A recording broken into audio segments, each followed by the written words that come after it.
শীতের সন্ধ্যায় ভালো কিছু স্ন্যাক্স ছাড়া একদমই জমে না, তাই ভাবলাম চলো আজকে একদম কম সময়ের মধ্যে একটু চিকেন পকোড়া বানিয়ে নেওয়া যাক। তার জন্য প্রথমেই নিয়েছি বনলেস চিকেন, আর এখানে নিয়েছি কর্নফ্লাওয়ার, তোমরা চাইলে অ্যারারুটও ব্যবহার করতে পারো। তারপরে এক এক করে লঙ্কার গুঁড়ো, হলুদ গুঁড়ো, গোলমরিচ, কাবাব মশলা, নুন, লেবুর রস, আদা বাটা, আর দিয়েছি একটা ডিম। তোমরা চাইলে এখানে পেঁয়াজ কুচি, টমেটো কুচি, আরও নানা রকম জিনিস কিন্তু অ্যাড করতে পারো।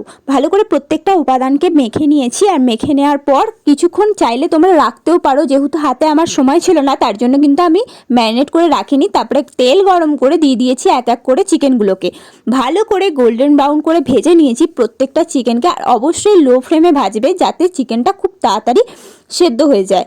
আর দেখতেই পাচ্ছ কত কালারটা কত সুন্দর লাগছে। তারপরে আমি এর ওপর দিয়ে লেবুর রস আর একটু চাট মশলা ছড়িয়ে ভালো করে মিক্স করে তৈরি হয়ে গেল চিকেন পকোড়া।